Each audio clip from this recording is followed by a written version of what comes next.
샬롬, 교회 만나다 태양건 목사입니다.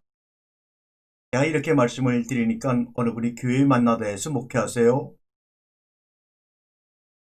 교회 만나다는 눈에 보이는 건물 교회가 아니라 사도 바울 성서께서 말씀하신 대로 너희 몸이 하나님의 영이 거하는 전인 줄 알지 못하느냐 말씀처럼 우리 몸을 하나님이 영이 거하는 거룩한 성전으로 예배당으로 예배하는 자로 또 우리가 의미하는 교회 만나다입니다. 그래서 우리는 하나님의 말씀이 만나고 함께 먹는 바위 만나고 너와 내가 만나는 것이 바로 교회 만나다. 그래서 이 땅의 모든 건물 교회들이 몸된 성전을 이루어 함께 만나서 말씀을 나누고 서로의 감정을 공유하며 살아가는 신앙 공동체를 지향하기 위해서 만들어진 교회 만나다 최한걸 목사입니다. 이렇게 여러분이 이 말씀을 함께 나누며 이 말씀을 먹는 여러분이 계시기에 오늘도 이 교회에 만난다는 이 방송을 통하여 여러분들과 함께 말씀으로 하나 되고 말씀으로 가족이 될 수가 있어서 여러분에게도 진정으로 감사의 말씀을 드리며 주님의 평안이 날마다 넘치시기를 주님의 이름으로 소망합니다.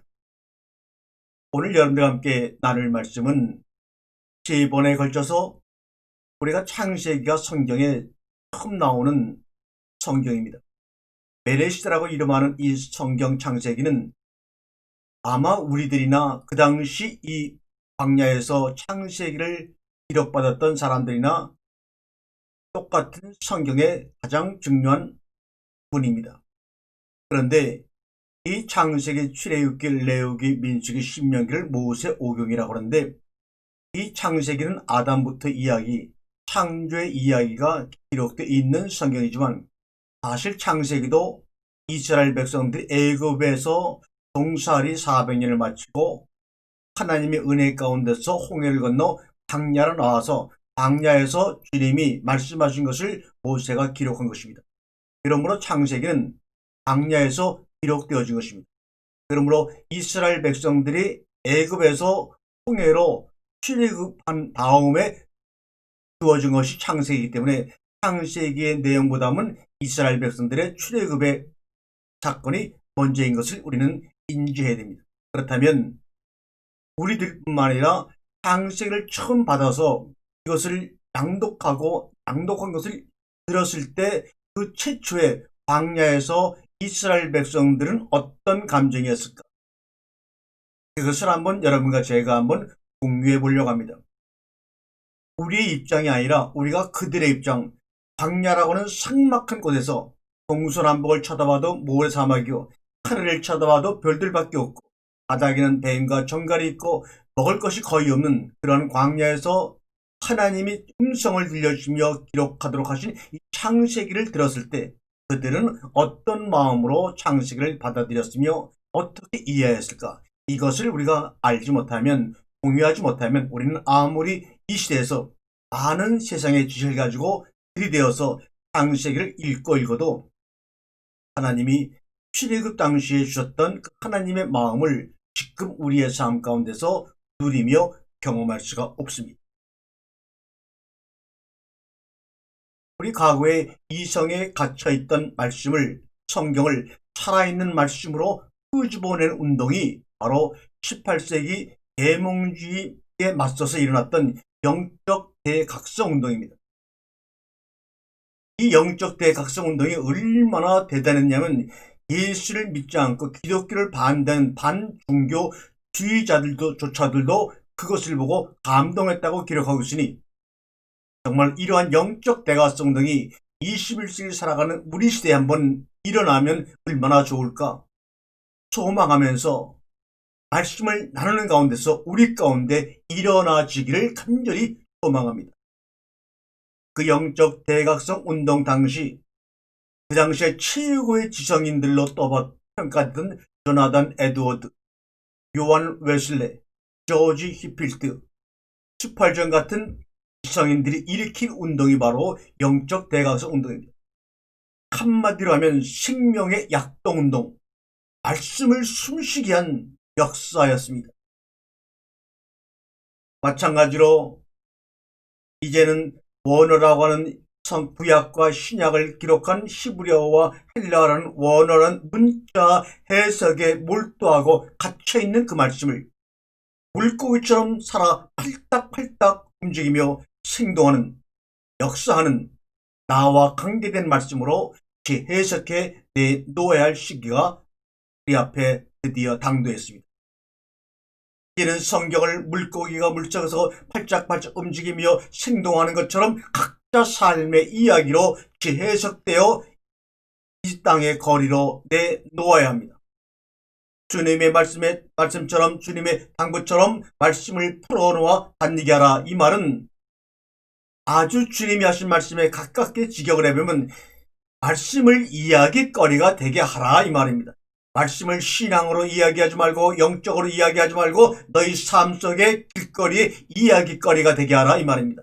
그래서 온 세상에 그 말씀의 이야기로 풍만하게 살아 움직이도록 하라 이 말씀을 하십니다. 6일간의 창조를 7일날에 몰아넣어 살아 숨쉬면 안식하는 하루로 만들자 그 말입니다. 여러분 일생의 그 평생을, 그 삶의 그 약동을 7일날에 몰아넣어 살아 숨쉬며 안식하는 삶의 하루로 만들어 날마다 지금 이 시간을 살아내자 이 말입니다. 하루살이는 빛이 있는 낮에 태어나 빛이 있는 그날에 돌아가는 생물이기 때문에 우리가 하루살이라 합니다. 우리는 그렇게 생각 안 할지 모르지만 하루살이 그 자신이 영원한 삶을 살았다고 합니다. 왜요? 낮에 태어나서 낮에 갔으니 어두움을, 저녁을 경험하지 못했으니 하루살이의 하루는 바로 영원한 삶입니다. 태어난 그날에 죽는 그들에게는 빛이 영원했습니다.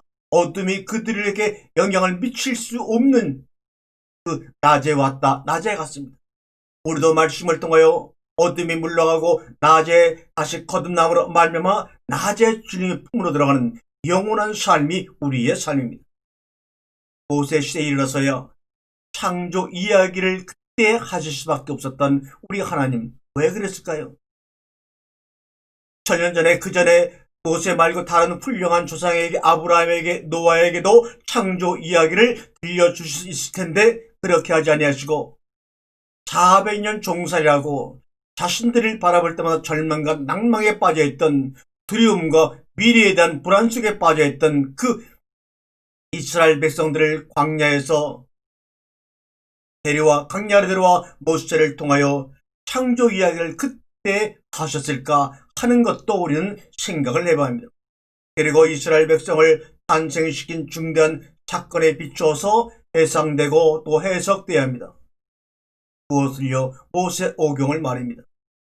430년간의 타국살이, 똥살이, 아마 지금의 뉴욕보다 더 크고 거대한 애굽의 고센 땅에 살던 그들이 어느 날 하루아침에 이제는 사막으로 풀려나온 그들에게 창세기는, 출애굽기, 레위기, 민수기, 신명기는 광야 이후에 자신들에게 주어지는 삶의 이야기입니다. 창세기는 광야로 끌려나오고 불려나온 그들에게 무슨 의미가 있을까? 그리고 그들은 무슨 뜻으로 받아들였을까? 우리는 고민해야 합니다.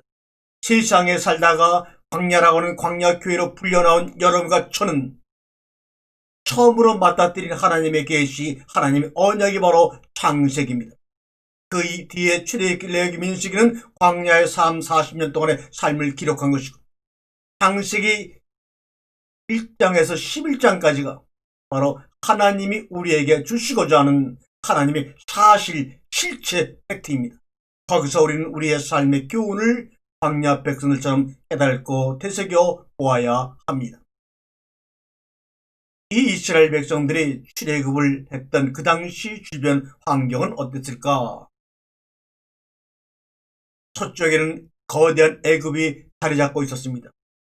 애굽은 농사를 짓는 농경 문화를 가지고 있는 나라였고 그들의 신은 태양신을 섬겼습니다. 또 동쪽으로는, 우측으로는 메소포타미아 문명이 자리 잡고 있었습니다. 그들은 유목을 하는 목축업에 종사하는 사람들이었기 때문에 달신이 그들의 가장 중요한 신이었습니다. 좌측인 서쪽에는 애굽이, 태양신이, 동쪽인 우측에는 달신이 메소포타미아가 양쪽에 좌우로 벽이 되어 있습니다. 바로 이 동쪽에 있는 메소포타미아 달을 섬기는 이 달신이 섬기는 이 지역에는 바벨론, 아시리아, 페르시아 문명의 발생지고 바로 이들이 이 세 나라의 공통점 모두 후에 이스라엘 나라를 정복해서 괴롭힌 나라들입니다. 이런 환경 가운데서 그들이 그 가운데 있는 애굽 사람이나 메소포타미아 사람이나 그 가운데 땅은 사막이라 쓸모없다고 여겨서 버려둔 그 땅으로 하나님이 이스라엘 백성들을 끄집어내어서 오늘 자신의 계시를, 실체를, 팩트를 장세를 통하여 계시하고 계시는 것이 바로 창조의 이야기입니다. 광야로는 이스라엘 백성들은 광야가 종착지가 아니라 그들이 가고자 하는 목적지가 있습니다. 바로 가나안 땅입니다. 그런데 여러분도 알다시피 가나안 땅은 이미 그 땅에 수많은 일곱 부족이 부족을 이루면서 살고 있던 땅입니다. 더 이상 다른 나라 사람이 들어와서 함께 살 수 있는 여유가 있는 농산물이 넘쳐나는, 물이 넘쳐나는 그런 땅이 아니었습니다.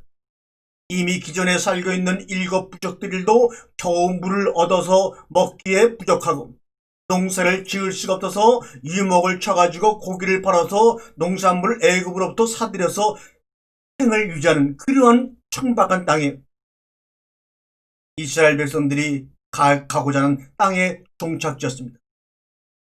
다시 말하면 잘 살고 있는 일곱 부족을 죽이거나 내쫓아야 하는 입장에서 이스라엘 백성들이 광야에서 가나안 땅으로 가야 합니다. 또한 이스라엘 백성들이 섬기는 신도 아니고 달신을 숭배하는 그런 강한 나라로 그들은 또 들어가야 합니다. 그럴 때 그들의 입장에서 그들의 마음을 한번 생각해 보세요. 우리는 우리의 마음이 살아있다면 상대와 공감을 할 수 있어야 합니다. 상대와 공감된 감정과 이해하는 마음과 반영이 있어야 합니다. 그런데 우리는 성경을 읽을 때 전혀 가나안 이야기라 하더라도 그렇고 광야 이야기라도 그렇고 애굽 이야기라도 그렇고 거기에 있는 사람들과 지금 우리가 공감하는 감정을 가지고 전혀 성경을 보지 못하니 우리에게 떨림과 감격과 또는 때로는 두려움조차 생기지 않고 먹먹하게 아무 생각 없이 남이 하는 얘기를 내 얘기냥 믿고 신앙생활을 해가고 있습니다.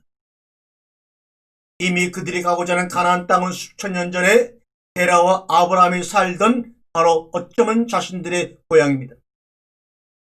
데라와 아브라함이 살던 수메르 문명의 중심 도시가 바로 우르입니다. 이것이 바로 달신 숭배의 최초 도시입니다. 그러다가 그 거점이 점차 하란으로 달신 숭배 사상이 옮겨가자 아브라함 아버지 데라도 하란으로 이동해 거기서 머물다 생을 205살에 마감했습니다. 그런 주변 환경 가운데 북쪽에 있는 가나안 팔레스타인 지역으로 그들을 몰고 가시는 하나님의 마음과 그렇게 몰고 감을 당할 수밖에 없는 이스라엘 백성 간의 팽팽한 긴장감, 이거 한번 생각해 보세요. 그 당시 세계 문명 국가 사이에 끼어 있을 수밖에 없는 변방의 아주 작은 곳 이스라엘이 바로 그러한 부족이었습니다. 그때는 나라조차도 아니었습니다. 그냥 부족이었습니다. 애굽에서 탈출할 때 태양신의 머린 양의 목을 잘라 죽이고 나온 그들이 광야로 나오자마자 그들을 기다리고 있는 것은 다른 것이 아니라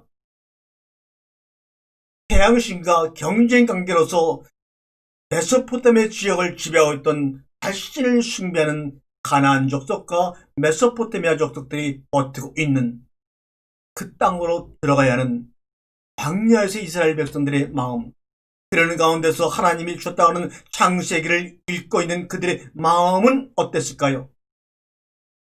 그들이 그 당시 하나님을 향한 마음은 어땠을까요? 공감하는 마음이 생길 때 하나님의 마음과 그들과 공감하는 은혜가 선물로 주어지는 것입니다. 그들의 이른 땅이 바로 광야입니다. 그 광야 이름이 무엇입니까? 신의 산, 신의 반도, 신의 광야, 이렇게 말하죠. 그 신의 산, 신의 산, 이것은 무슨 말이냐? 그의 달신을 숭배하는 지역이라고 해서 그 신화의 이름은 우리나라 말로 번역하면 그의 달을 의미하는 것입니다. 그래서 모세는 신명기에서 두 번째 십계명을 받으면서 그 산을 그의 달신을 숭배하는 그 지역 이름을 버리고 호렙이라고 하는 이름으로 지명을 바꾸어서 내가 호렙산에서 십계명을 받았다 이렇게 말합니다. 호렙이란 말은 그냥 자기들이 보는 광야를 호렙이라는 것입니다. 이 광야에서 내가 두 번째 십계명을 받았어 이렇게 말합니다. 시내산은 바로 그 이스라엘 백성들이 도착한 광야는 달신 숭배 사상의 주요 거점 지역이었습니다. 그 이름에서 보는 바와 같이 그리고 요단강을 건너서 처음으로 마주한 성이 여러분 아는 여리고성입니다. 그 여리고성의 이름의 뜻은 달의 성읍, 달신을 숭배하는 성이다 해서 여리고성이라고 이름을 지은 것입니다. 그래서 가나안 다른 지역을 전쟁하여 정복할 때 무기를 가지고 싸운 것과 달리 또 여리고성은 나의 피조물인 달을 숭배하는 성이므로 싸울 가치조차도 없다고 여기신 하나님께서 그냥 성을 7바퀴만 돌기만 해라.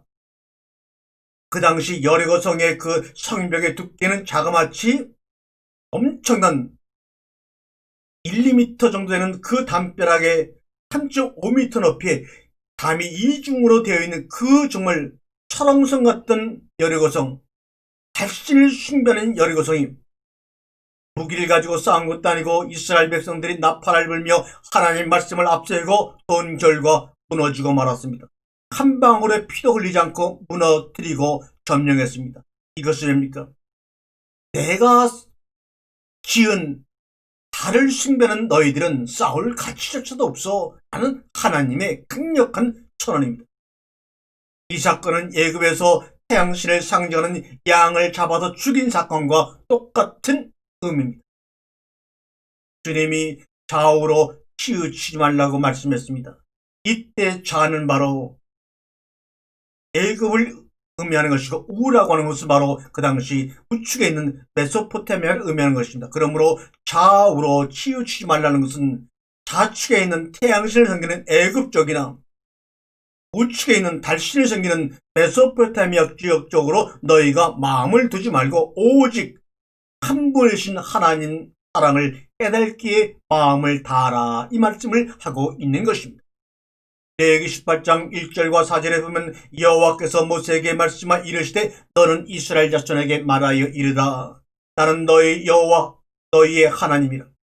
너희는 너희가 거주하는 넌 애굽 땅의 풍습을 따르지 말며 이것이 좌로 치우치지 말란 말입니다. 내가 너희를 인도할 가나안 땅의 풍습과 율례 대행하지 말며 이것은 우로 치우치지 말란 말입니다. 오직 너희는 내 법을 따르며 내 균례를 지켜 그대로 행하라. 나는 너희의 하나님 여호와니라. 하나님은 이 문장에서만 자신을 나는 내가 아노키 아니라고 1인칭으로 무려 5번이나 반복을 했습니다. 나는 그 당시 근동의 인간과는 신들을 대리해 노동하는 흙수저에 불과했습니다. 있어도 그만이 없어도 그만인 것이 바로 동물보다 못한 것이 바로 인간들이었습니다. 거기다가 여자들은 그 흙수저에도 포함되지 못한 미천한 존재가 바로 그 당시 이스라엘 백성들이 광야로 탈출할 당시의 인간들의 인간관이었습니다. 그 당시 신들은 자기들 사이에도 계급이 존재하여 하등 신들은 위에 높은 신들을 위해 땅을 일구고 음식을 만드는 노동을 해야 하는 힘든 일을 감당해야만 하는 종류의 신들이었습니다. 그러다가 너무나 힘들어도 신들 사이에서 돈이 그때 너무나 땅을 일구고 가꾸는 하위 노동하는 신들을 대신해서 우리가 사람을 만들어야 되겠다. 그렇지 않으면 저 하위 신들의 불만이 넘쳐서 이 신들의 세계가 어지러지겠구나 해서 흙에다가 신들의 정예가 피를 섞어 인간을 만들었다고 하기도 하고 혹은 죽은 신들의 시체를 가지고 인간을 만들었다고도 고대 신들의 이야기에 기록이 되어 있는 것이 바로 인간들의 창조 이야기입니다.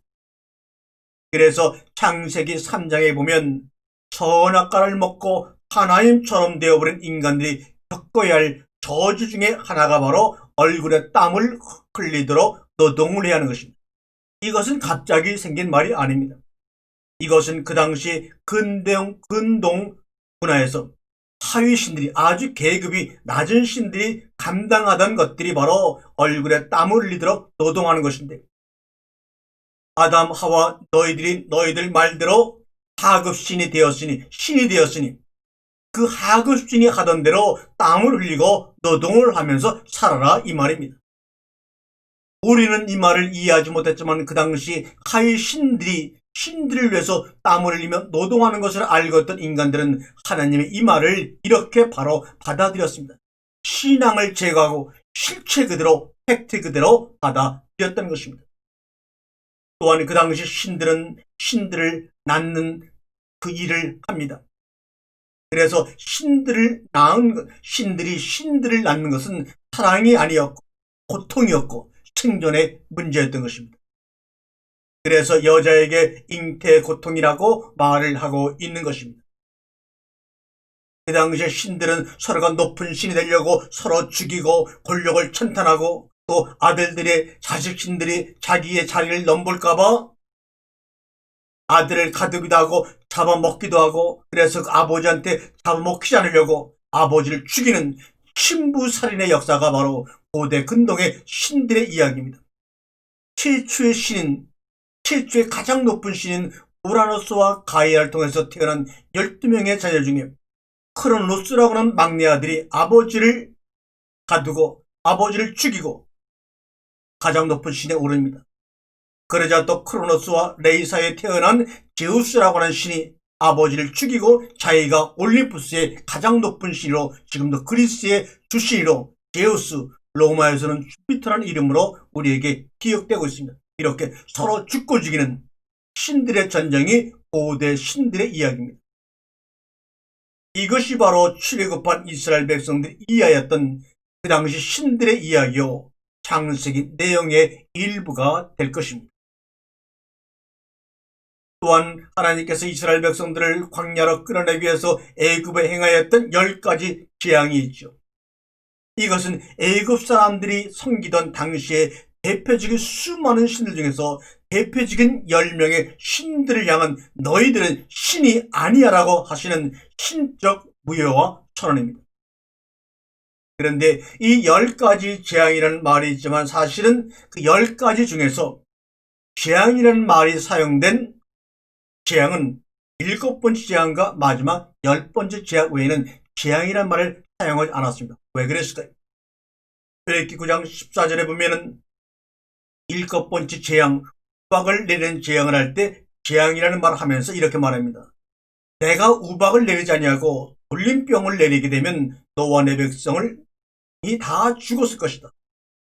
내가 너를 세웠으면 나의 능력을 내게 보이고 내 이름이 온 천하에 전파되게 하라 함이라고 바로 왕에게 얘기하면서, 내가 이 시간에 돌림병을 내렸다면 너와 너의 모든 백성이 죽었겠지만 내가 우박을 내림으로 많은 백성을 죽이지 않고 살려두면 바로 너를 세웠고 내 이름이 온 천하에 알려지기 위함이라고 할 때 이 7번째를 재앙이라고 말씀하시고, 11장 1절에 보게 되면 장자를 죽이는 장자, 죽음의 재앙을 재앙이라고 표현하고 나머지 8개는 재앙이라는 말 대신에 표징, 사인, 이적이라는 말을 사용해서 재앙과 이적을 구분해서 10가지 재앙을 우리에게 설명하고 있습니다.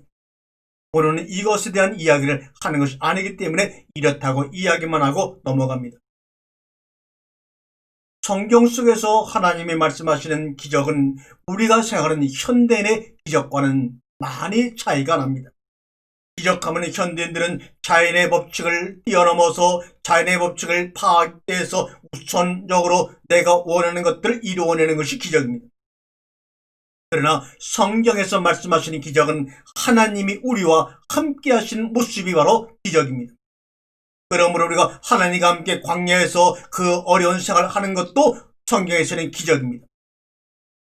애굽 황궁에서 화어롭게 권력을 누리며 사는 것, 그것은 하나님이 함께 하심이 아니기 때문에 거기서 무수한 일들이 일어난다 하더라도 그것은 기적이 아닙니다. 때로는 재앙이요 아니면 표징일 뿐입니다. 하나님이 모세를 통하여 바로에게 말합니다. 출애굽기 3장 12절에 이 산 위에서 하나님을 예배하게 될 때 그것이 바로 내가 너를 보냈다는 기적이 될 것이다. 기적이 뭐라고요? 이 산 위에서 하나님을 예배하게 될 때 그것이 바로 내가 너와 함께한다는 기적이다, 이렇게 말합니다. 오늘도 여러분이 이 말씀을 통하여 우리가 말씀으로 한 가족이 되고 한 마음이 되어 하나님께 예배 드릴 때 이것이 바로 기적입니다. 밥을 굶고 물을 마시지 못하고 입을 옷이 없고 거주할 집이 없다 할지라도 오늘도 말씀으로 한 가족이 되고 말씀으로 한 마음이 되어서 우리가 이 말씀을 듣고 예배할 때 바로 하나님이 함께 하심이기 때문에 바로 기적의 삶 속에서 우리가 이 시간을 보내고 있는 것입니다. 저는 일제 지배시대 때 성서 조선을 창간한 김교신 목사님을 참으로 뵌 적이 없지만 그의 글을 통해서 그를 사랑하게 되었습니다. 1901년에 태어나 45세라는 1945년 광복을 앞두고 돌아가신 이 김교신 목사님은 성서 조선과 또 많은 사람들 앞에 하나님 말씀을 전할 때 늘 이렇게 기도하고 말씀을 전했다고 합니다. 주 예수여, 당신을 사랑하기보다 더 사랑하는 것이 있을진데 내 입에서 설교를 못하게 끊어 주옵소서. 그 하나님의 나라보다 더 연모하는 생활이 땅 위에 있을진데 한 줄 원고도 이루지 못하게 하옵소서. 땅의 것을 생각지 말고 위의 것을 생각함이 절실하거든 주여 그때 다음의 원고를 쓰게 하시고 입을 열어 말씀을 전하게 하옵소서. 아멘.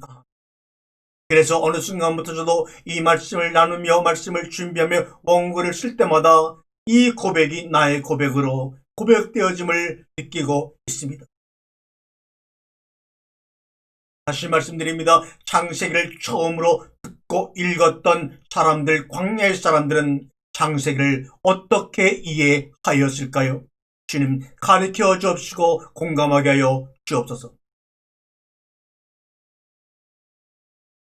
창세기가 시간을 초월하여 모든 시대 모든 사람들이 읽도록 쓰인 책이라 하더라도 최초에는 어떤 특정 사람들이 돌아가면서 읽었을 것이며 그들이 읽으면서 무언가 하나님께서 주시고자 하는 의미를 깨달았을 것입니다.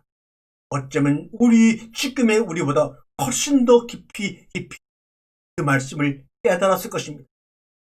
우리는 문자의 얽매이고 속박의 땅으로 말미암아 하나님이 창세기를 통해서 주시고자 하는 참 실제 그 팩트를 놓쳐버리고 있는 것 아닌지 생각해 보시기 바랍니다.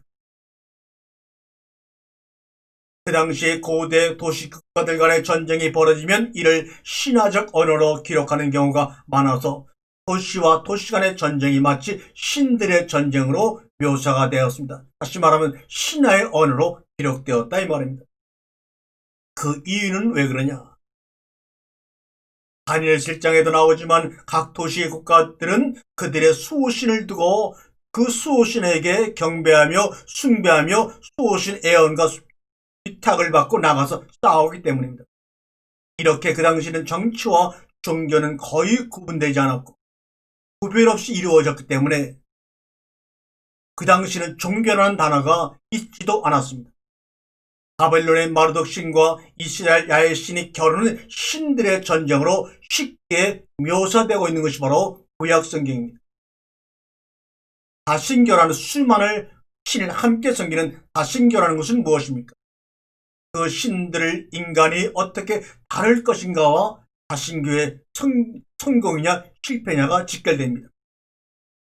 그들이 섬기는 수많은 신들에게 이름을 부여하고 각 신의 특성에 맞는 제사를 드릴 수만 있다면 인간은 성공적으로 신들의 인간 개입을 차단하거나 적어도 관리할 수 있다는 것이 다신교를 믿는 그 당시의 개념이었습니다.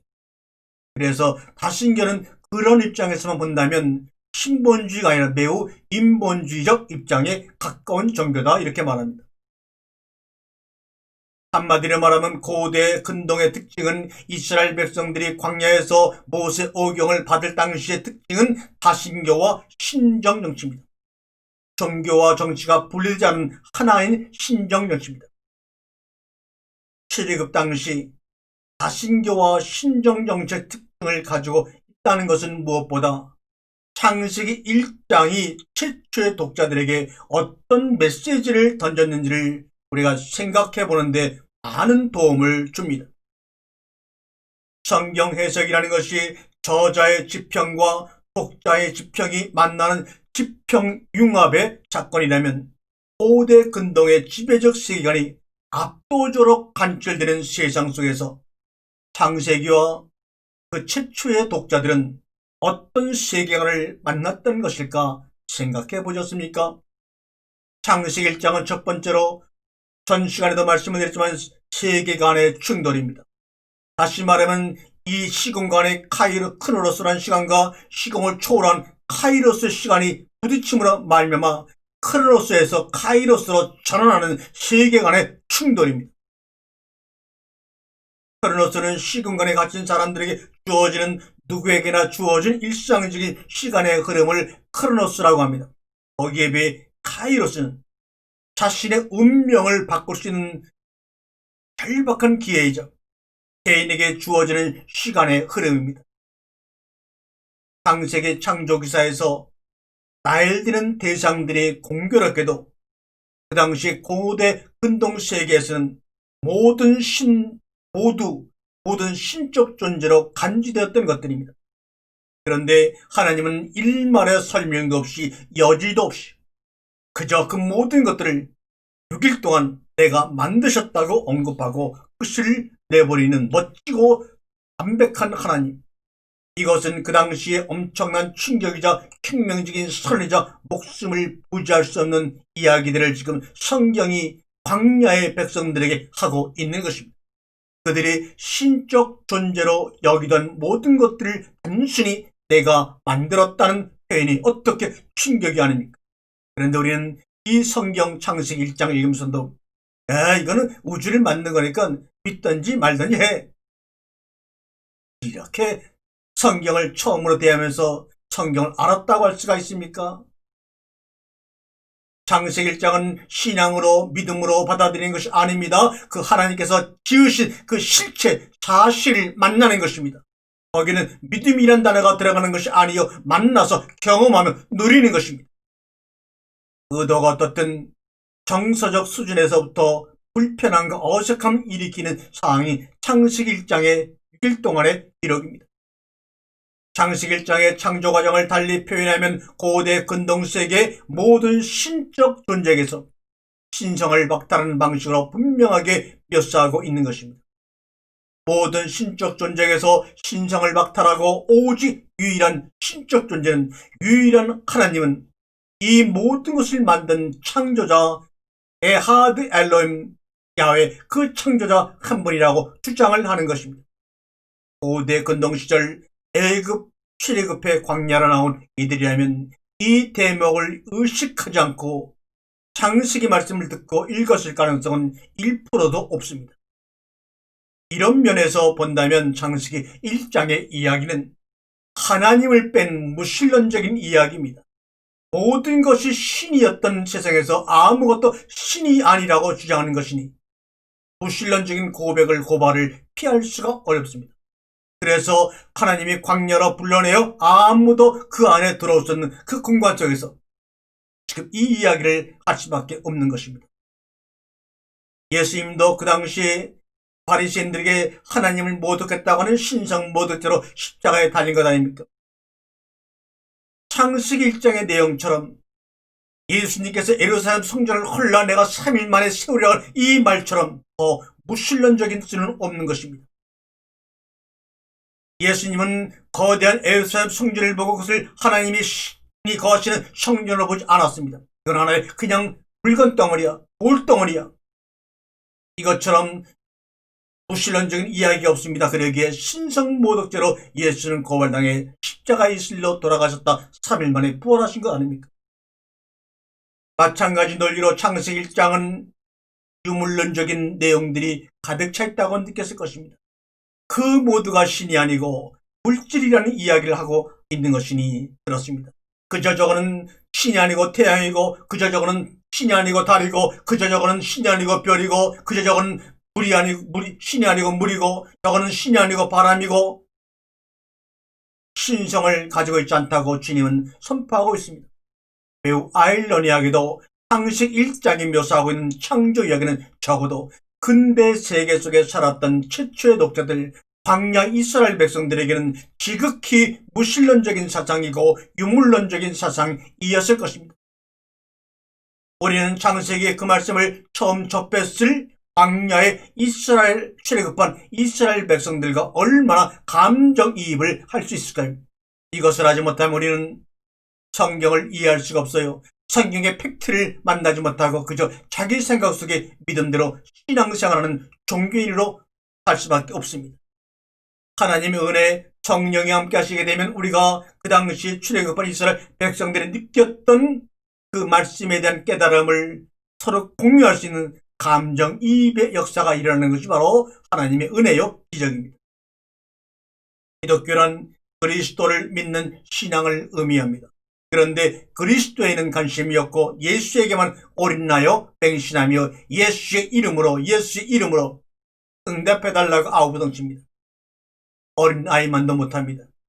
바로 기독교 신앙에서 가장 중요한 것은 결국 그리스도를 제대로 아는 것과 그를 따르는 삶을 어떻게 살아낼 것인가에 달려 있습니다. 예수라는 신앙의 대상을 떼어내고 보여주시고자 하시는 하나님의 실제 그리스도를 바로 알아 그를 따라 살아가야 합니다. 이것은 너무나 자명한 이야기 같지만, 그렇게 살고 있는 것 같지만 생각처럼 단순하지가 않아요. 우리는 흔히 생각하는 것처럼 같은 그리스도를 믿고 있는 것일까? 저 교회가 믿는 그리스도, 이 교회가 믿는 그리스도, 저 교단이 믿는 그리스도, 이쪽 교단이 믿는 그리스도는 같은 그리스도일까? 우리가 같은 그리스도를 믿더라도 그는 2000년 전에 예수와 동일한 인물일까? 종교개혁 당시의 구원은 오직 성경이라고 말합니다. 신앙이 강조되었고 믿음이 강조되었고 믿음으로만 구원받는다고 하였습니다. 그런데 그보다 앞서 일어났던 르네상스 시대 구원은 근원으로 돌아가자, 엔아르케 베레시트로 돌아가자. 이것은 서로 반대되는 개념 같지만 사실은 같은 말입니다. 근원으로 돌아가자는 무슨 말입니까? 신앙과 믿음이 강조돼서 실체가 다르졌던 그 실체, 그 사실, 그 사건으로 돌아가자 그 말입니다. 실체와 사실로 돌아가자는 르네상스 운동에다가 신앙이라는 믿음이라는 그런 옷을 입혀서 종교개혁이 일어났기 때문에 이제는 옷을 입혔던 그 신앙과 믿음을 다 떼어내어버리고 인간의 생각과 인간의 믿음을 떼어내려버리고 그 안에서 우리에게 보여주고자 하는 엔나르케 베리스탄의 그리스도를 만납니다. 그분만이 우주의 온전한 실체요 실상입니다.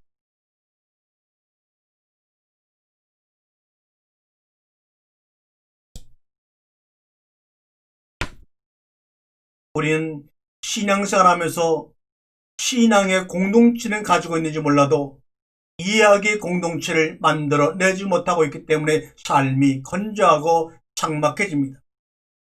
우리는 자신이 속한 이야기를 제대로 갖고 있지 못하면서 신실한 그리스도인 혹은 좋은 사람이 되는 것은 불가능하다는 것을 알아야 합니다. 우리 삶의 모든 대답이 예수라고 한다면 질문은 무엇입니까? 예수가 여러분의 삶의 질문이란 답이라면 어떤 질문했길래 예수가 여러분의 삶의 답입니까?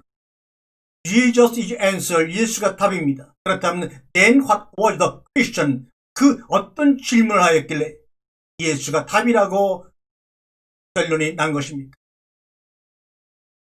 우리가 하는 신앙 고백은 매번 내가 누구인가를 알고 확인하는 것입니다.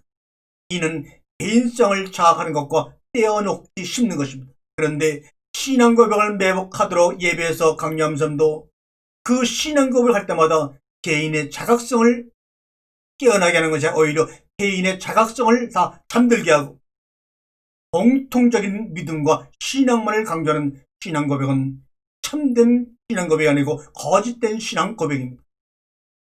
그런 의미에서 사도신경을 새롭게 한번 생각해 보아야 한다고 고민하는 것입니다. 교회에는 이런 말이 있습니다. 답정여. 답정여란 말이 무슨 말입니까? 답은 정해져 있고 너는 그 대답만 하면 돼.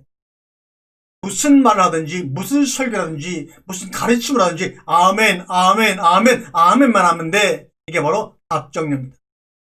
무슨 질문에 아멘을 내가 하고 있는지도 모르고 아멘 아멘 하고 답을 내놓습니다. 상대가 던지는 질문에 상관없이 언제나 똑같은 정답을 갖고 있는 사람을 우리는 답정여라고 합니다. 그것은 교회가 매우 심하게 그런 일을 합니다. 질문이 허용되지 않는 분위기는 심하면 입 닥치고 예수 믿으시게 무례하고도 공격적인 태도를 형성하고 있는 것이 교회일지도 모릅니다.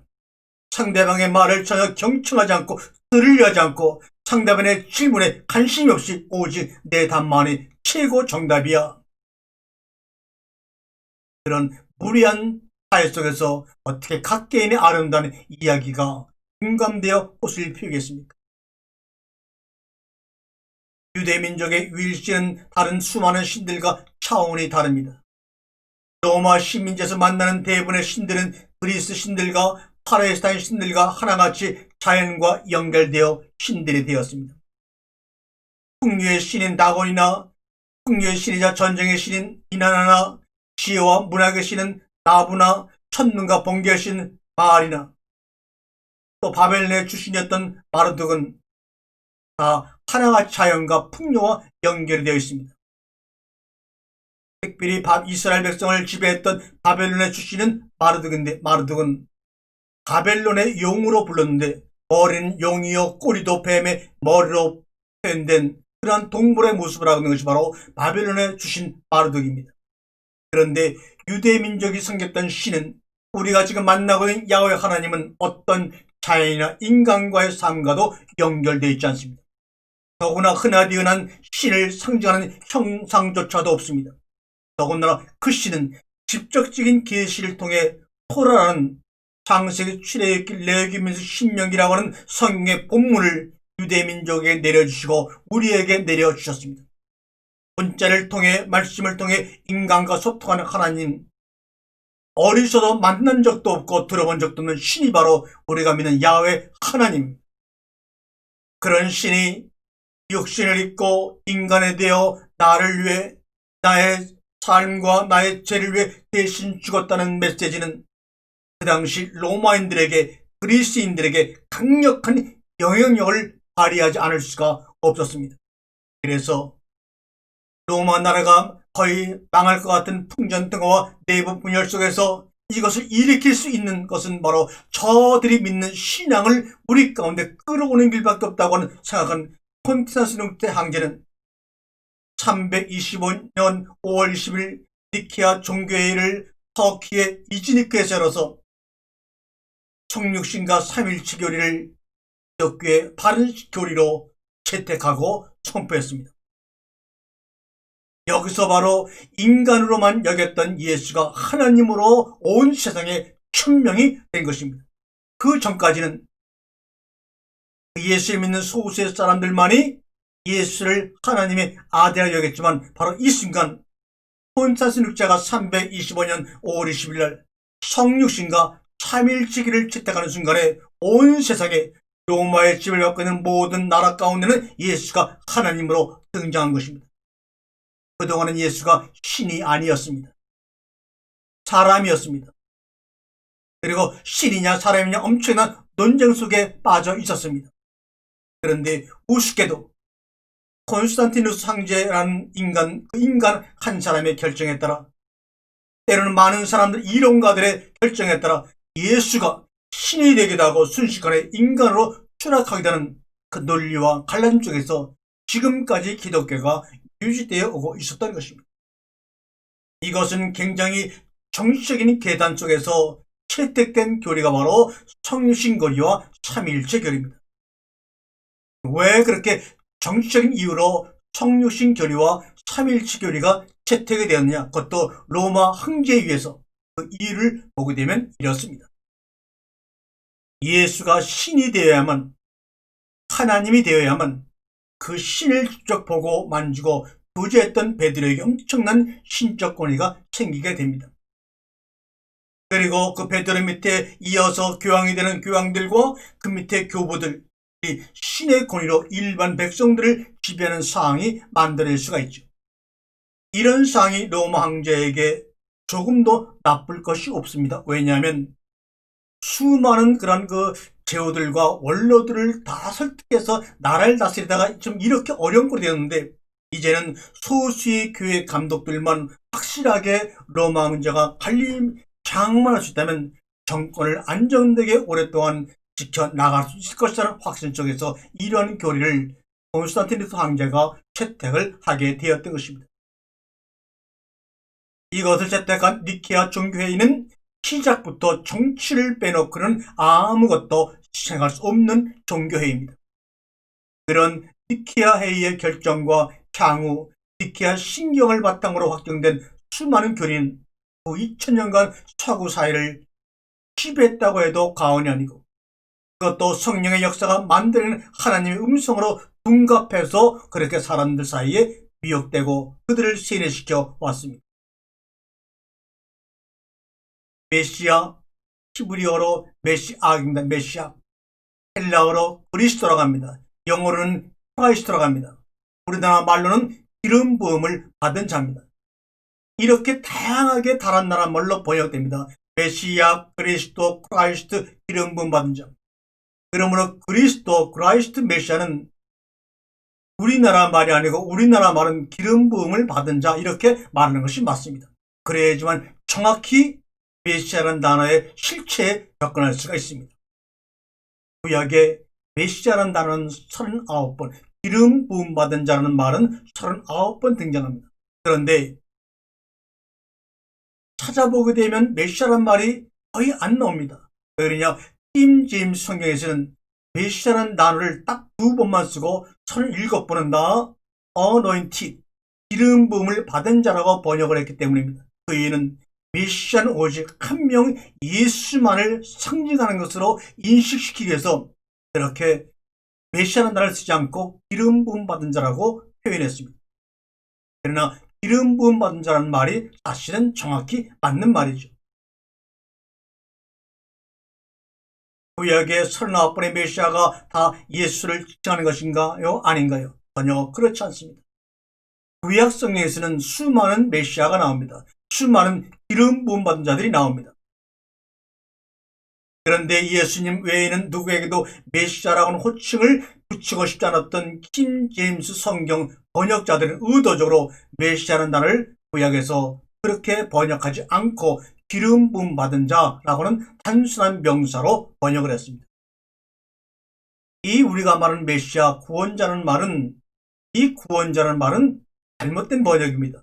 메시아라는 말을 완벽하게 번역하면 기름 부음을 받은 자, 이 말입니다. 메시아는 마샥이라고 하는 동사에서 유래가 되는데, 마샥이 무슨 말이냐? 실하다, 다르다란 제 동사입니다. 그래서 자연스럽게 기름 붓다라는 뜻과 연결이 되죠. 기름 붓다, 기름을 바르다, 기름을 칠하다, 이런 말입니다. 그래서 기름을 바르다, 기름을 칠하다는 마샥이라는 동사가 성경에 가장 먼저 등장한 것은 창세기 31장 13절입니다. 나는 야곱에게 말씀하는 이야기 속에 나옵니다. 나는 베델의 하나님이다. 내가 거기서 기둥에 기름을 붓고 내게 소원하면서, 기름 붓다고 하는 메시아라는 단어는 가장 먼저 사람에게 사용된 것이 아니라 물건인 기둥에게 기름을 붓고 해서 물건에게 사용이 되었습니다. 그러나 기름 붓다는 단어는 사물이나 사람을 특별하게 취급할 때 기름 붓다는 의미로 기름을 부어줍니다. 그래서 기름 부음을 당하게 되면 사람이나 사물이나 특별하게 그때부터 취급을 받습니다. 이 기름 붓다라는 단어를 출애굽기 40장에서는 구분하다, 거룩하게 하다라고 번역이 되기도 했습니다. 히브리 성경 최초로 거룩하게 구분된 사물이 야곱이 기름을 부은 기둥이라면 최초로 기름 부음을 받은 거룩한 사람은 누구냐? 그럼 최초로 기름 부음 받은 메시아 그리스도는 누구일까? 바로 이스라엘 백성을 애굽으로부터 구원한 유대 민족의 영웅인 모세의 형인 아론과 그의 자식들입니다. 출애굽기에서는 세 번이나 반복해가면서 그 사실을 강조하고 있습니다. 출애굽기 28장 41절에 보니 너는 그것들로 내 영 아론과 그와 함께한 그의 아들들에게 입히고 그들에게 기름을 부어 위임하고 거룩하게 하여 그들이 제사장직을 내게 행하게 하라 라는 말씀을 기록합니다. 그리고 30장 30절에도 40장 13절에도 똑같은 말을 3번 반복해서 기름 부음이라는 것이 바로 구분한다고 하는 뜻이라는 것을 우리는 알 수가 있습니다. 또한 시편 133편 2절에도 머리에 보배로운 기름이 수염 아론의 수염이 흘러서 그의 어깨까지 내린 같고 라고도 말씀하고 있습니다. 아론의 뒤를 이은 모든 제사장들은 다 기름 부음을 받아서 제사장으로 구별되었습니다. 그래서 그들이 바로 메시아이라는 이름을 갖고 있는 것입니다. 기름 부음 받은 자 제사장들이 그 당시에 메시아였습니다. 또 기름 부음을 받은 이스라엘 왕 사울 왕이나 다윗 왕이나 솔몬 왕이 그 당시에 백성들이 보기에는 메시아였습니다. 그러니까 메시아라고 하는 단어 그것을 실체 그대로 이해하고 알아야 합니다. 이것을 우리식으로 우리 신앙과 우리 생각으로 바꿔서 메시아라는 말을 이해하면 안 됩니다. 심지어 이방 민족인 이스라엘 백성을 지배한 페르시아 왕인 고레스 왕에게까지도 기름 부음을 부었다고 메시아라고 이사야 45장에 얘기하는데 이것은 더군다나 고레스 왕이 태어나기 70년 전에 하나님이 이사야를 통해서 예언하도록 말합니다. 한번 45장 1절을 읽어볼까요? 여호와께서 그의 기름 부음을 받은 고레스에게 이같이 말씀하시되 내가 그의 오른손을 붙들어 그 앞에 열곡을 항복하게 하며 내가 왕들의 허리를 풀어 그 앞에 문을 열고 성들이 닫히지 못하게 하리라. 아니 고레스 왕이 태어나기 70년에 그를 메시아로 기름 부음마저로 구별하여서 열방을 정복하게 하겠다고 말합니다. 그런데 그 열방 중에 하나님을 믿는 이스라엘 나라도 포함되고 있지요. 참으로 아이러니한 하나님의 예언입니다. 그런데 기독교에서는 메시아는 오직 한 명 예수뿐이라고 이야기하는 바람에 신앙을 덧붙이는 바람에 너무나 많은 오해와 해석의 잘못됨이 드러납니다. 그래서 내가 예수하고 한국에만도 예수라고 자칭하는 인간들이 수십 명입니다. 왜요? 자기가 이 땅을 구하는 메시아이기 때문에 잘못된 메시아라고 하는 단어에 자기 생각을 덧붙이고 관념을 덧붙여서 메시아를 원래 그대로 기름 부음 받은 자로 이해하지 못하고 모욕하고 있고 잘못된 생각으로 받아들였기 때문에 이렇게 잘못된 거짓 예수가 나타나고 있는 것입니다. 만일 정말로 이단들처럼 메시아가 여러 명인 게 사실이라면 예수는 우리에게 어떤 메시아일까요? 예수는 우리에게 기름 부음을 해주심으로 말미암아 또 본인이 기름을 부음을 받음으로 말미암아 우리에게 어떤 의미가 있고 우리와 어떤 관계가 있는 분일까요? 이것을 사실적으로 접근해 들어가야죠. 성경에 그 메시아라고 하는 정관사가 붙은 메시아는 한 명도 없습니다. 그냥 보통 명사로 메시아, 그리스도, 크라이스트 이렇게 나옵니다. 있다면 그것은 후에 번역가들이 번역할 때 살짝 더해버린 것뿐입니다. 또한 메시아가 이 세상을 구원하리라는 예언은 히브리 성경에 찾을 수가 없습니다. 메시아를 구원자라고 말하는 성경 구절은 한 구절도 없습니다. 메시아는 나라가 들어가는 구절에서 그가 와서 너희를 구할 것이라는 이 비슷한 말도 히브리어 원어 성경에는 없습니다. 그런데 우리는 메시아를 구원자라는 말로 통일시합니다.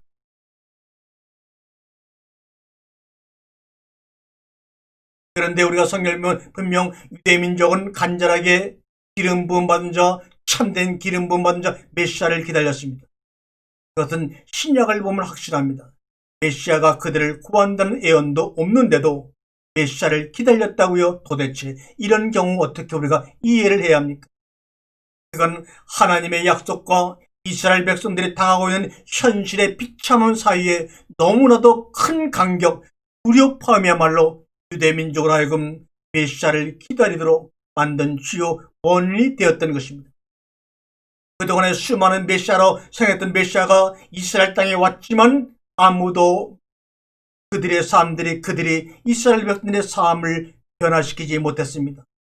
그래서 마지막으로 예수가 이 땅에 왔을 때 그가 혹시 우리가 기다리던 기름 부음 받은 자 아니냐, 우리를 이 경제적인 어려운 상황 속에서 구해낼 그 메시아가 아니냐라고 또 기대했어요. 그러나 그 기대는 그들의 가슴 속에서 무너져 내렸습니다. 그들의 가슴 속에서 무너져 내리도록 만든 그 예수라는 그 기름 부은 자가 오늘날 우리에게는 어떤 메시아입니까?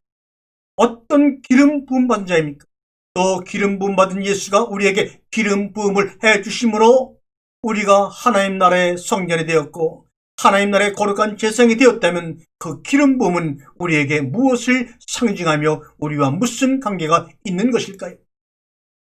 나라를 빼앗기고 성전이 파괴되고 성물을 다 이방 신에게 빼앗기는 그런 민족이, 그러나 그렇게 이스라엘 백성을 괴롭혔던 바벨론, 아시리아, 그리스, 로마의 군대가 영토가 아무리 크고 강해도 자신들에 비해 하나님의 선택을 받지 못한 민족뿐이라는 자긍심이 그들 속에 살아있는 것입니다. 하나님의 약속과 현실의 비참함 사이의 간격이 너무나 크다 할지라도 하나님께 선택받은 민족은 오직 우리라고 하는 그 사상이 그들 속에서는 떠나지를 않았습니다. 그런데 그런 마음을 꼭 쥐고 하루하루 견디며 소망 가운데 버티고 있는데, 그런데 그런 이스라엘 백성들 가운데 현실은 오히려 그들이 경멸했던 바벨론과 아시리아와 그리스, 로마 강대국들의 종이 되어서 허우적거립니다. 도대체 이 사실을, 이 현실을, 이 팩트를 어떻게 받아들여야 할까요? 여러분이 예수를 믿고 기름 부음 받은 자로서 생을 살아가며 너희들은 하나님을 모르지만 나는 그 하나님이 나의 아버지임을 안다고 날마다 고백하며 살아가는 우리들의 현실은 하루도 나아지는 것 없이 오히려 이방신을 섬기며 하나님을 모욕하는 그들에게 노예가 되어 그들 밑에 취업이 되어서 허우적거리며 살아가는 이 현실을 우리는 어떻게 받아들이고 이해해야 할까요? 이제는 신앙을 떠나서 그 팩트 앞에, 사실 앞에 정직해질 필요가 있는 것입니다. 대민족이 딱 그랬습니다. 그들은 이해할 수 없는 자신들의 현실에 대한 설명이 분명히 필요했습니다. 그것이 바로 미래에 도달할 메시아였습니다. 오늘도 여러분에게 들려진 이 양식이 바로 그러한 현실에 대한, 나와 여러분의 현실에 대한 설명과 답이 되어야 합니다. 그러나 답은 하나가 아닙니다. 저도 30년이 넘게 목사로 살면서 그런 고백이지만 제가 날마다 두 손을 모으고 예수님의 이름으로 기도했던 저희가 요구하고 부탁한 것들은 응답받지 못했다고 고백드립니다. 그래서 날마다 세상 사람이 볼 때는 정말 종처럼, 실패한 사람처럼, 나약한 사람처럼, 책임을 지지 못하는 사람처럼 보일지 몰라도 이 땅을 살아가는데 진정 필요한 것들을 채우시는 하나님의 은혜가 내 속에서 날마다 경험되어지기에 오늘도 이렇게 용기를 가지고 여러분에게 말씀을 드립니다. 저도 그런 아픔을 겪고 있기에 여러분들의 삶 속에 이해할 수 없는 그 자신들의 현실에 대한 답을 여러분에게 드려야 되겠다. 자기의 믿음과 자기의 생각을 다 걷어내게 만들고 신앙이라는 이름의 모든 것들을 걷어내게 만들고 그 안에서 실체와 실체로, 사건과 사건으로, 현실과 현실로 만나는 하나님과 나와의 관계에 대해 여러분이 이해하고 받아들이도록 말씀을 전하고 전해야 되겠다. 해서 날마다 원고를 한자 한자 꼼꼼히 혹시라도 원고를 쓰지 않고 말하게 되면 잘못된 나의 생각이 들어갈까봐 날마다 원고를 쓰고 그 원고를 그대로 여러분에게 읽어드리고 있는 것입니다. 히브리 성경에는 무려 200개가 넘는 찬란한 미래를 약속하는 구절들이 분명히 나옵니다. 현실 속 계리를 미래의 꿈으로 충분히 설명할 수 있을 정도로 확실한 구절들이 이사야서에 많이 나옵니다. 그런데 그 많은 미래를 약속하는 수많은 약속의 구절들 가운데서도 어디에도 메시아라는 단어가 나오지 않습니다. 그러므로 우리가 원하는 또 하나님이 주시는 미래 찬란한 약속과 기름 부은 메시아하고는 전혀 다르다 이 말입니다. 200개가 넘는 찬란한 미래를 약속하는 구절 속에 메시아라는 단어가 없지만 유대 민족은 그 속에서 그들을 인도할 특별한 인물 메시아를 읽었습니다. 하나님의 약속을 성취한 사람을 그 사람을 메시아라고 믿었습니다. 말씀이 된 사람들 호 로고스, 호 사랑이 된 사람 호 아가페토이가 바로 이 땅에 기름 부음 받은 자여 기름 부음을 행할 메시아입니다. 그걸 우리는 그리스도라고 하는 것입니다. 예를 들어 이사야 9장에서 이사야 선자는 시기야 왕에게 메시지를 기대했습니다. 메시아를 기대했습니다. 열왕기하에서는 요시야 왕에게 메시아를 기대했습니다. 그러나 21살의 전쟁 중에 죽고 말았죠. 학개서에서는 스룹바벨 왕에게 메시아를 기대했습니다. 하지만 어느 순간 스룹바벨 왕도 흔적도 없이 사라지고 맙니다. 그래서 시기야 왕에게도 요시야 왕에게도 스룹바벨 왕에게도 솔로몬 왕에게도 다윗 왕에게도 메시아를 기대했지만 기대가 어긋나버린 이스라엘 백성들은 또 그들을 향해 하나님은 이렇게 말합니다. 저와 너희 백성 제사장들과 너희들이 섬기는 왕 가운데 메시아를 기대했지만 너희가 기대대로 그들이 메시아가 아님을 알았지. 이제는 한번 앞으로 너희 나라를 지배할 이 땅의 강대국 페르시아의 고레스 왕을 한번 메시아로 기름 부음 받은 사람 생각해 보라. 주님이 고레스 왕이 태어나기 70년 전에 예언하고 있습니다. 그래서 그 고레스 왕 결국은 페르시아가 이스라엘 나라를 정복했습니다. 그러나 얼마 뒤에 그들을 포로에서 해방되어 예루살렘에 보내면서 예루살렘 성전을 복귀하도록 도와줍니다. 너희가 바라던 너희 나라 속의 왕과 제사장도 메시아가 아니야? 이방의 강등의 왕 고레스도 메시아가 아니야? 그렇다면 누가 메시아일까요? 예수가 메시아일까요?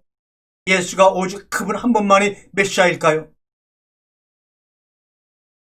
여기서 실체를 만나야 합니다. 분명 예수는 기름 부음을 받고 오신 메시아 그리스도입니다. 거기서 끝나는 것일까요?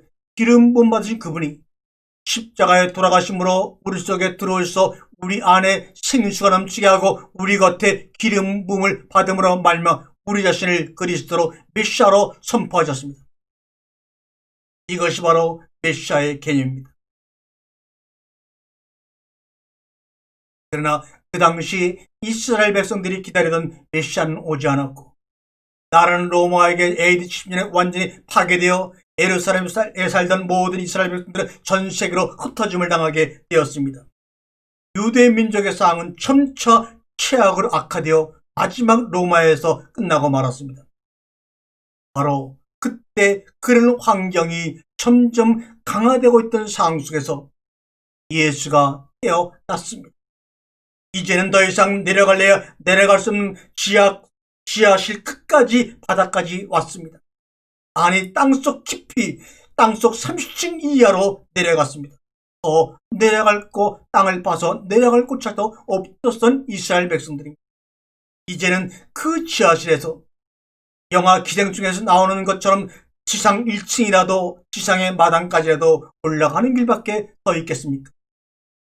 이제야 이런 상황 속에서는 정말로 하나님이 메시아를 보내서 우리를 구해야 할 것이 아닌가라고 그들은 원망과 한편 기대를 가지고 바라보았습니다. 그러나 그렇게 기대하던 예수라는 철문이 마저도 고작 33살의 나이에 로마 제국의 반역자가 되어 신성 모독죄로 십자가에 처형을 당하는 꼴을 보았던 그 당시에 이스라엘 백성들의 심정을 공감할 수가 있습니까? 예수가 죽고 30년이 조금 더 지나자 로마 제국과 대전 민족 사이에 전쟁이 일어났죠. 4년이라는 긴 시간을 끈 전쟁 끝에 AD 70년에 예루살렘이 완전히 점령되고 거기에 살던 모든 이스라엘 백성들이 다 다른 나라로 쫓김을 당하고 성전은 흔적도 없이 완전히 불에 타 재가 되어버리고 이제는 유대 민족에게는 메시아라는 단어조차도 사라지고 말았습니다. 그 당시를 기록한 요세푸스라는 역사가는 그의 역대 전쟁사라는 그 책을 보게 되면 로마군에 의해 포위당한 예루살렘 성내에서는 엄마가 자식을 잡아먹는 일이 빈번하게 발생되었다고 기록하고 있습니다. 이런 삶 가운데 예수라는 메시아는 기름 부은 반자는 그들에게 어떤 의미로 다가왔을까요? 오늘날 이 험한 세상을 살아가는 과학의 정점 속에서 과학을 신으로 받들어 살아가는 이 시대 속에서 우리들에게 예수라고 하는 기름 부은 반자는 어떤 의미로 어떤 실체로 다가와야 할까요? 로마 제국에 의해 백성들의 터전인 영토와 신앙의 중심인 성전이 사라지는 현실의 엄청난 무게 속에서 여호와 하나님의 약속은 이제 환상 속의 무지개와 다르지 않았을 것입니다. 그러나 눈에 보이는 영토와 성전이 사라진 그 자리에 하나님의 나라와 몸된 성전이 보이지 않는 우리 속에 완성되었습니다. 말씀으로 창조가 완성되었고 그날에는 내가 너희 안에 너희가 내 안에 있는 것처럼 이라고는 그날이 우리 안 가운데서 완성되어 말씀으로 가족이 되었고 서로 말씀으로 공감하여 우리는 한 가족이 되었습니다. 그래서 주님이 저에게 교회 만나다라고 이름을 지어라. 교회 만나되 말씀을 섬기는 종이 되어 하나님의 말씀이 만나고 함께 묵묵하게 만나고 너와 내가 만나는 영적 성전, 몸된 성전을 이 땅 위에 확장을 시켜 나가라고 아무도 관심을 갖지 않는 가운데서 오늘도 이 말씀을 여러분을 향하여 줄기차게 나누며 함께 숟가락을 뜨고 있는 것입니다. 아멘.